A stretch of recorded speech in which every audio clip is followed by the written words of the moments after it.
July the 7th also taught us about the bravery and the resilience of ordinary people, and in that there remains hope. Following that attack, just how difficult it was for anybody Muslim living in this country.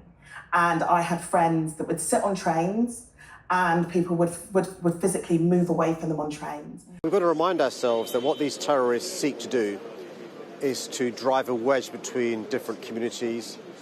They seek to sow division and hatred. There was not one mention of the words Islam, Islamist, Islamic or Muslim. Not one word. It was all just generalised as extremism. And remember, Woke ITV is the broadcaster so obsessed with the so-called far right. When you cannot utter the damn words, how can you even start to deal with the problem?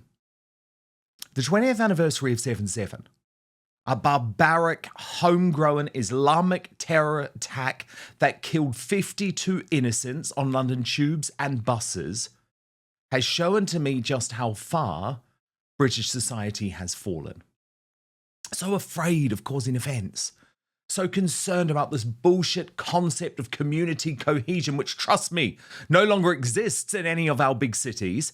The pathetic platitudes, talk of hope and positivity coming from the slaughter, and avoidance of confronting the reality that Islam is out to destroy everything we have built has dominated talk from both the MSM and our political leaders. And I have to be honest with you, I'm leading the show on it today because it has made me physically ill over the past 24 hours. As Dr. Gad Saad puts it, this is suicidal empathy. So I'm going to call it out. Because until our toothless and terrified leaders accept that there is an extreme ideology that wants to blow us up, both literally and metaphorically, then nothing is going to change. The attacks on our way of life are going to keep coming. As Basil the Great put it on X, the government and the monarchy are both acting like 7/7 attacks 20 years ago were a terrible accident. They were murdered by Islamic terrorists. Diversity is not our strength, it's our weakness. Islam is a religion of war, not peace, and you are all gaslighting the public. So look, let me start today because I'm calling out this nonsense, so I'm going to start with the corrupted MSM. This was the take last night of our state broadcaster, the British Bashing Corporation. The 7th of July 2005 was a dark day in Britain's history. But it shone a light on this nation's strengths, courage, fortitude, tolerance. Mark Easton, BBC News. No, Mark Easton, no. You still don't get it. Tolerance is what caused this. It's what still causes it. I was even more disgusted by Woke ITV and its left-wing boss, Tom Bradby. Can you believe that more than half of you are watching this video but not subscribed? So please do me a huge favour. Click the subscribe button now. Turn on the notification bell so you'll be alerted to all of our brand new Outspoken videos. Now here, solemn ceremonies have been commemorating a morning of terrorist carnage 20 years ago today that reduced London's busy transport network to scenes of bloodshed and chaos. Many of you will remember it. The intention of the 7/7 suicide bombers was horrific in its simplicity: kill and maim as many defenceless people as possible. 52 people died and more than 770 were injured in explosions that ripped apart 3 crowded tube trains and a double-decker bus. But as well as the depth to which extremists will go to carry out their hideous acts, July the 7th also taught us about the bravery and the resilience of ordinary people, and in that there remains hope. Hope? Hope? What hope? But look, it got worse because I watched that entire report on Woke ITV and there was not one mention of the words Islam, Islamist, Islamic or Muslim. Not one word. It was all just generalised as extremism.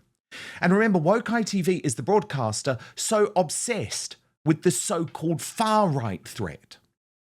Its star presenter, the truly despicable Charlene White, revealed on Loose Women what their real motivation is. I just wanted to say, one thing that sometimes is forgotten in the story is what it was like in the years, months, years, weeks following that attack, just how difficult it was for anybody Muslim living in this country.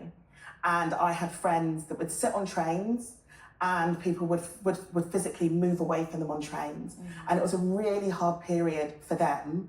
And so, yes, we did have solidarity. We can't forget those for whom they were not afforded that solidarity. And of course, that approach is following the Guardian playbook that decided the real concern from 7/7 is also for Muslims. We are in a dangerous place, was their headline. British Muslims on the fallout from 7/7 attack 20 years on.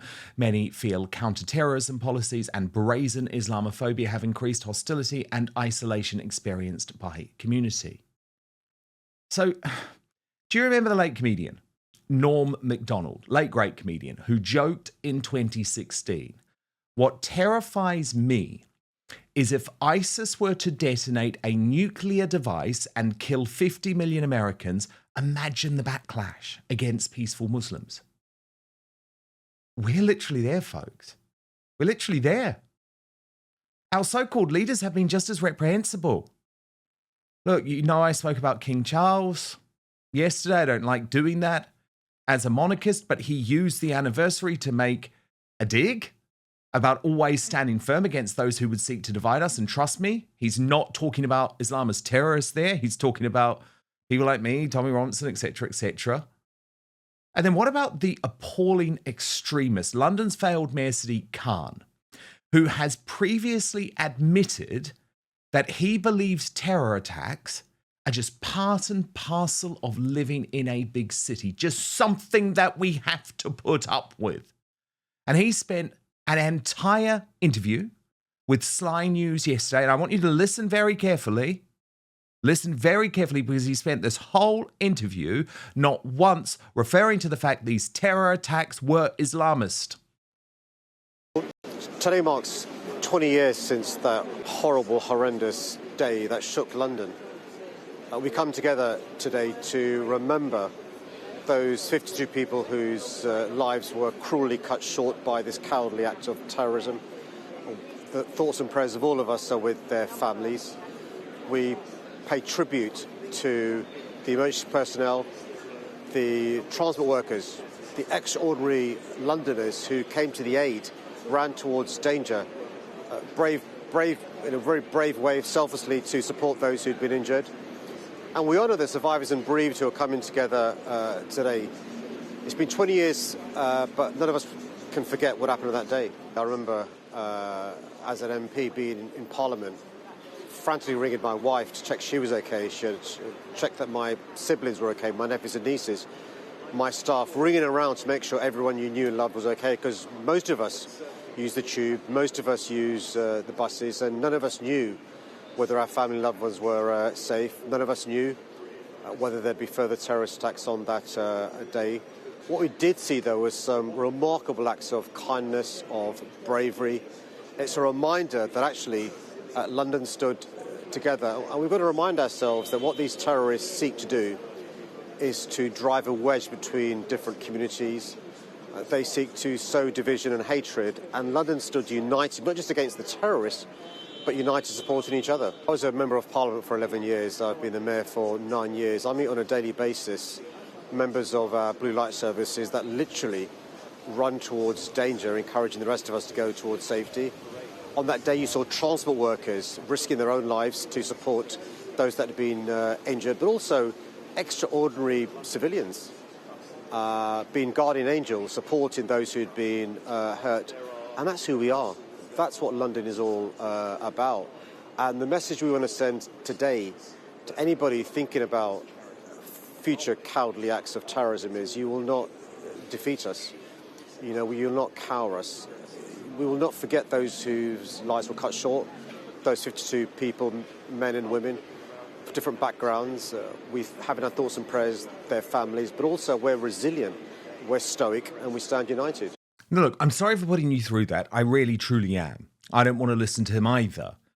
But it was very important because notice how he spoke about everything possible other than Islam, Islamists, Islamic attacks, Muslim. It is the same thing.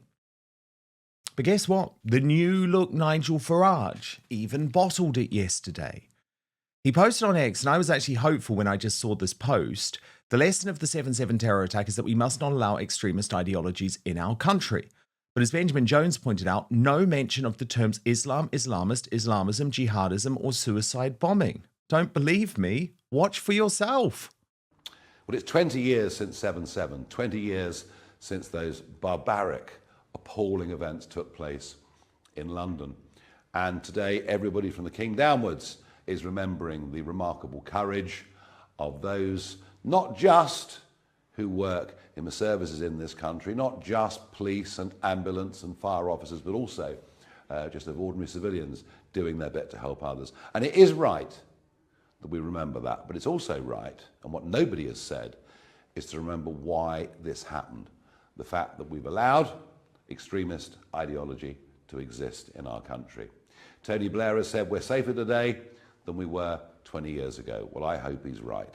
But you'll find many of the organisations that are allowed to spread this negativity and hate, they're actually banned in many other parts of the world, including in Arab countries. So yes, we commemorate the day. We remember those who died and suffered. We remember the bravery of those that went to help them. But we must absolutely redouble our efforts not to allow extremism to flourish in our country. What type of extremism, Nigel? That is weak, straight from the Zia Yusuf playbook. But be warned, because you're now even being outflanked on the right by the Tories, because credit to her, Kemi Badenoch, the only major party leader to call a bloody spade a spade. Writing the service at St. Paul's Cathedral was profoundly sorrowful, a painful reminder, that Islamist terrorists still seek to destroy our way of life. They hate our liberty and our tolerance, and their barbarism must never be allowed to change who we are. The public get it, though. We're still terrified 20 years on because we know nothing has changed. Consider all the other Islamist terror attacks in the past 2 decades, from Lee Rigby to Westminster Bridge to the Manchester Arena bombing to London Bridge to the Southport massacre. Oh, but they, of course, refused to count that one. And it wasn't from the media, the political or elite class yesterday where we heard sense over 7/7, but rather from ordinary Brits who live in terror on a daily basis.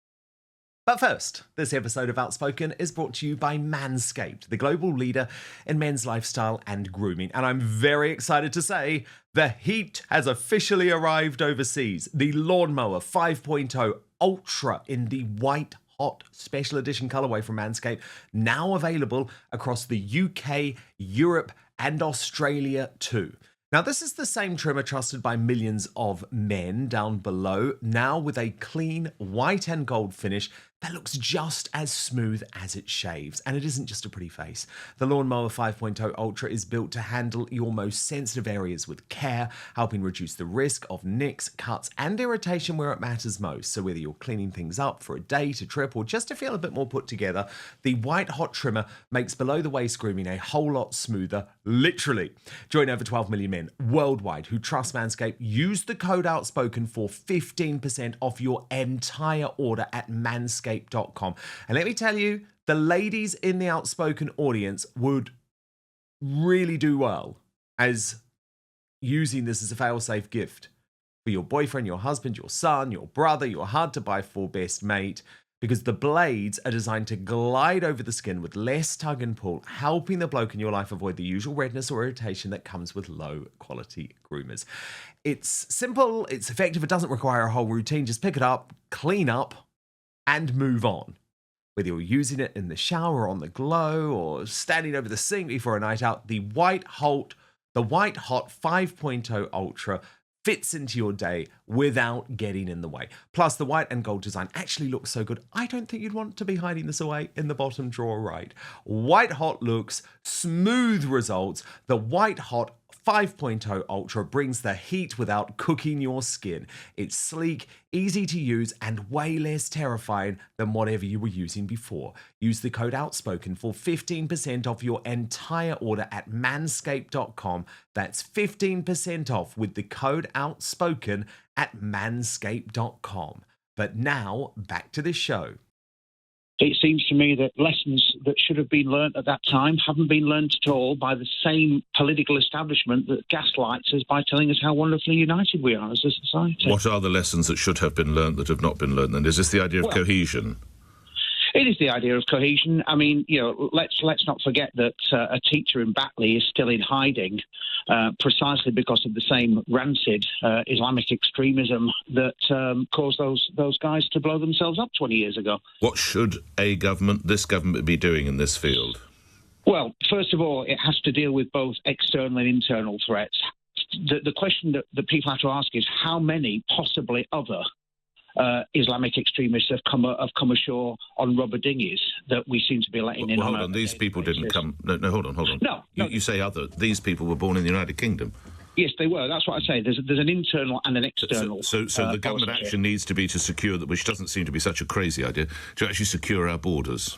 Yes, and the other one that it needs to keep a very, very close eye on both the demographic and the cultural rise of Islam as a whole in this country. There are certain fundamental tenets of living in a Western society. One is the acceptance of free speech. Two is the acceptance of religious criticism. Three is the acceptance that when you are in public, you show your face to identify yourself. And thank God there are those in the independent media who get it. Bernie Spofford posted on X, the sanitised wording from ministers is repugnant. So afraid of speaking the truth, they can't even bring themselves to try. Lives were not lost. Citizens were brutally and horrifically murdered by Islamic extremists. If you can't face this, you can't deal with it. Charlotte Gill rightly added, of 7/7, people keep saying things like terrorism will never succeed. But it is succeeding. We are less safe than we were 20 years ago and more likely to be jailed for complaining about our fears. Tributes from politicians are pointless when they don't do anything. But Paul Embry, and remember, he's on the left, but he's a sensible voice on the left. He senses a change coming, and I do too. If, God forbid, there were another 7/7 in this country, I don't think the reaction would be anything like as restrained as last time. The hate won't win, and don't look back and anger platitudes just wouldn't work. People have had enough. They won't take lectures from an elite which has broken the country and facilitated deep social disintegration, but then urges, don't let them divide us. And I think, again, because there has just been so much dishonesty, I need to remind us all what happened on 7/7. 4 homegrown Islamists, 3 of Pakistani origin, carried out coordinated suicide bombings with 52 innocents killed and over 700 injured. The attackers used homemade bombs made from hydrogen peroxide concealed in rucksacks, detonated while sitting or standing among passengers, making escape impossible, really, for those nearby. The explosion on the number 30 bus in Tavistock Square was so powerful that it tore the roof off the vehicle and caused horrific injuries, including decapitations. Victims died instantly in confined spaces.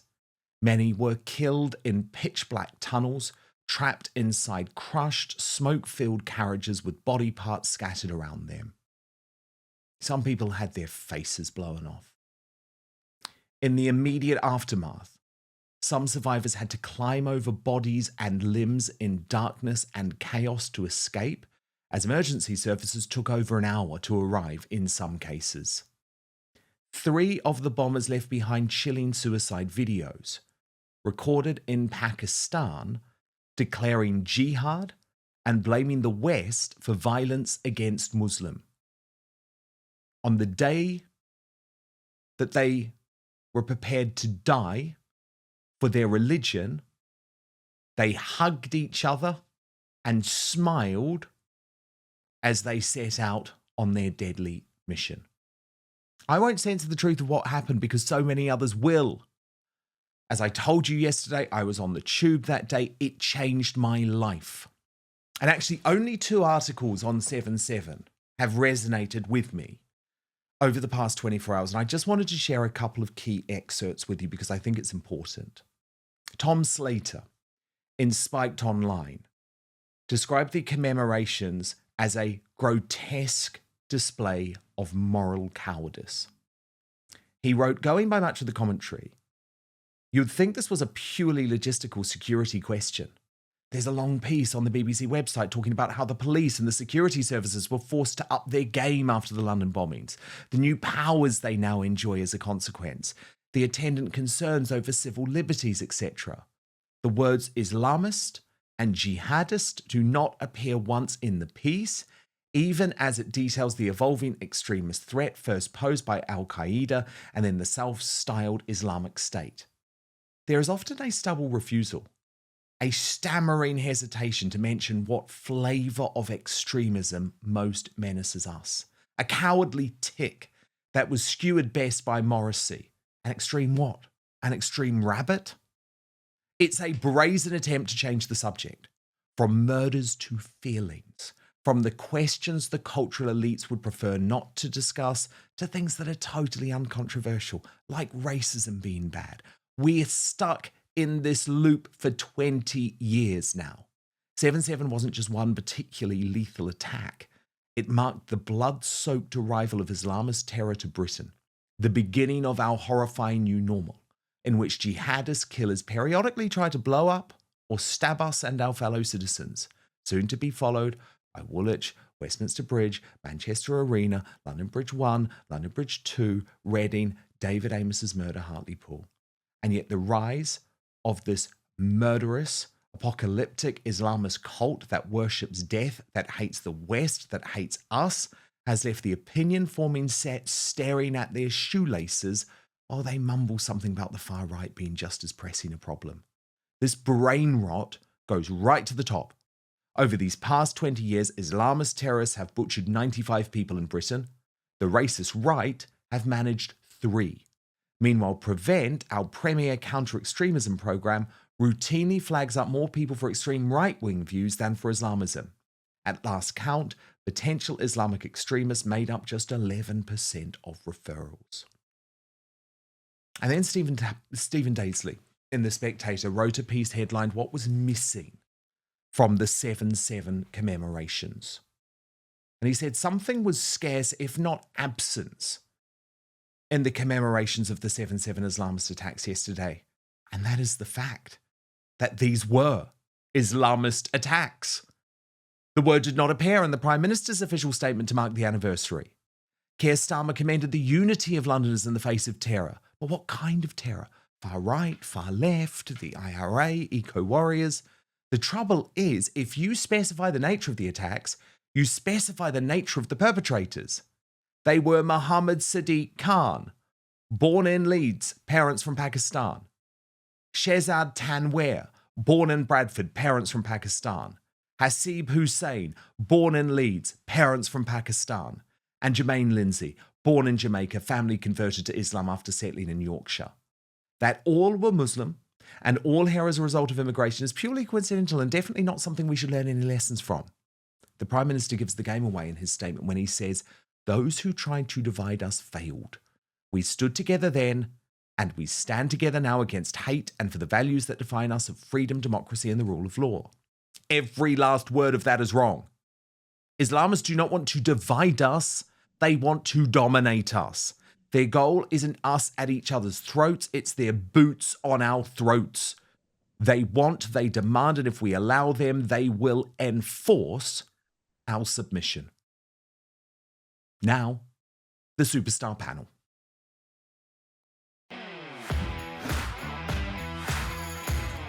Delighted to have with me today Susan Hall.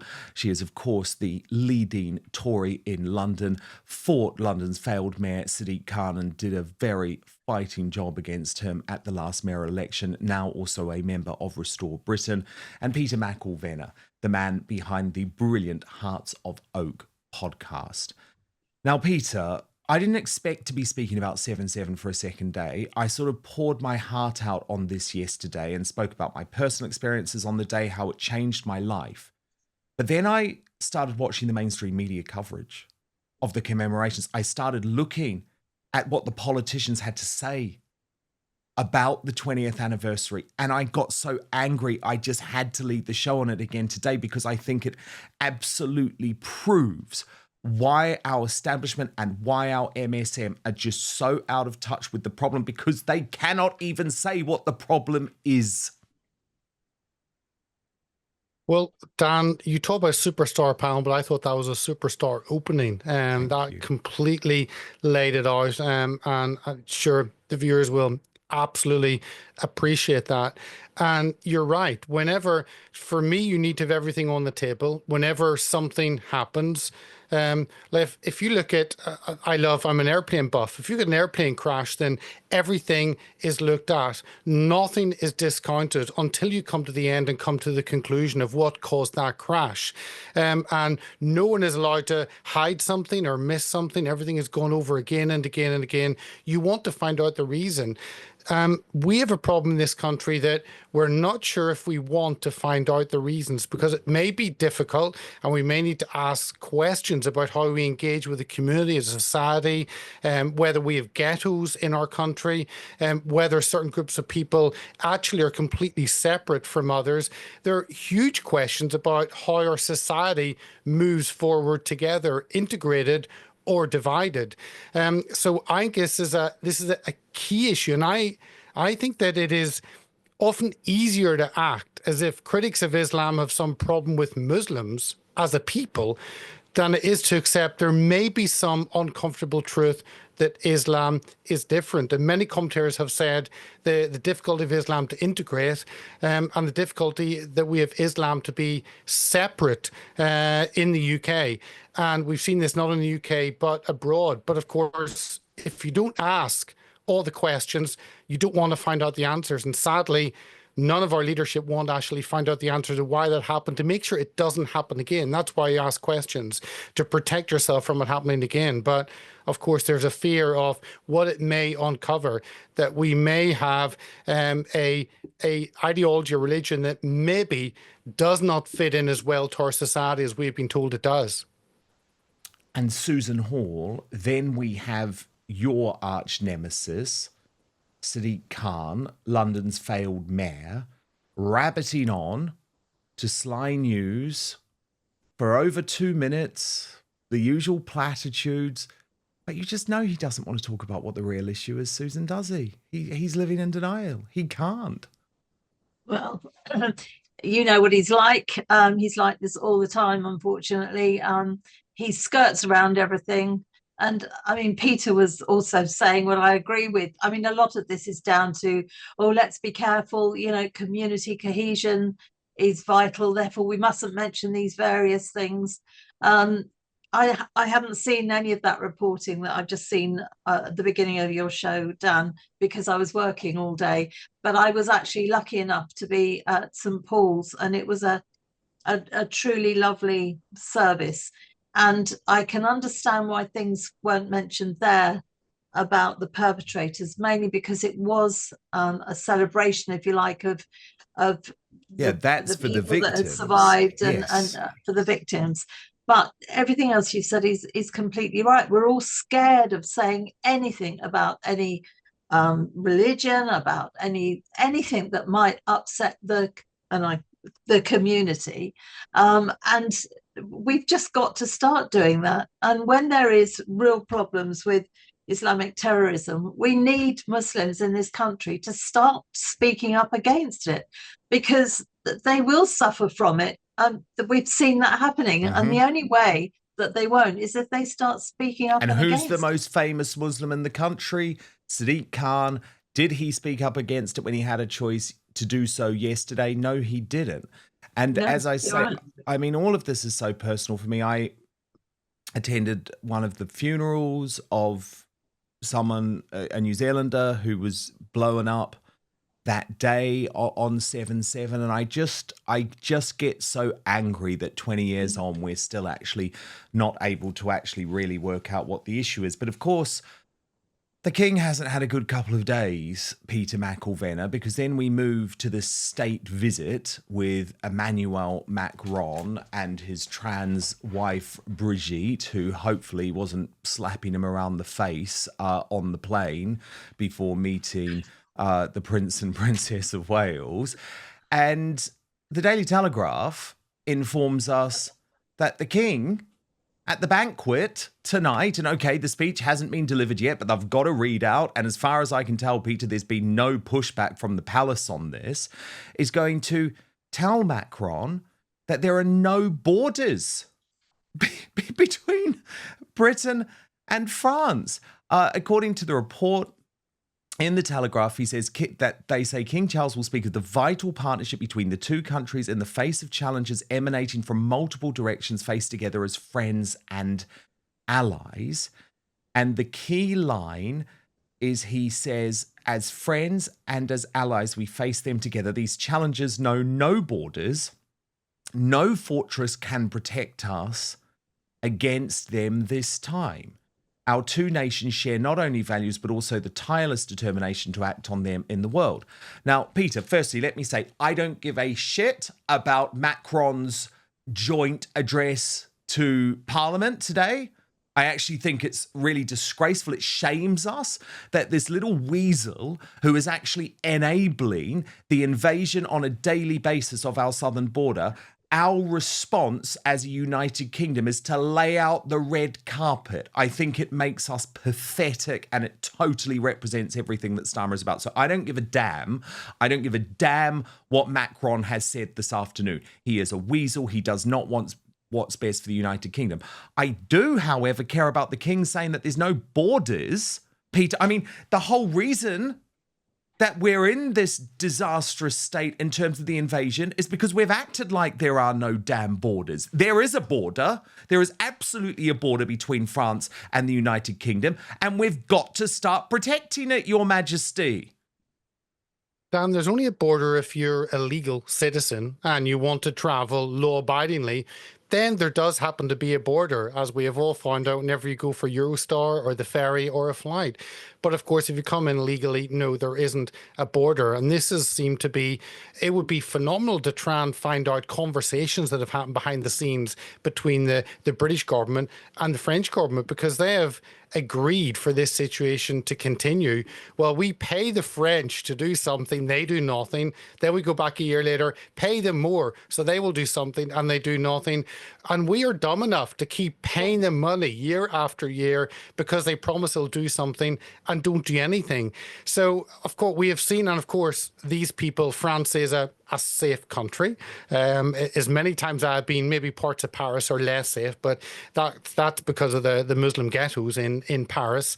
But most other places are fairly safe, and these people can obviously stay there. It is a safe country, and probably maybe the 7th, 8th, 9th safe country they've been through on their way across Europe to get to the UK.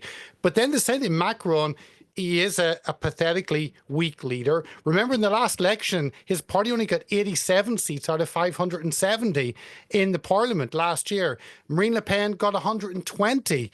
So you have this individual who got, a sixth of the vote? In the European Parliament, they have, 5 or 6 seats, where Marine Le Pen is 25 or 26. They have minimal support, and somehow the system has come together to make sure that their man will be in power. And they have him in power despite the lack of support. But of course, him in Britain, whatever leader we have had in the UK, whether it's been Conservative or Labour, it's been the same. This tacit agreement with France that we will let as many people in, we will not push them back. And God forbid the Navy would push them back whenever they can act as a free ferry service or the RNLI. And we kind of get angry about this in our newspapers and TV segments, but the anger quickly subsides for the next story. And it's not enough to actually change how we think and how we do things as a nation. Thank you so much for watching Dan Wootton Outspoken. Please click on my face just to the bottom left to subscribe to this brand new independent news source and turn on the notification bell so you'll be alerted to our brand new live shows, uncancelled interviews and special royal episodes. Outspoken is also now available as a podcast, so you can listen to the show every weekday on the go, wherever you are.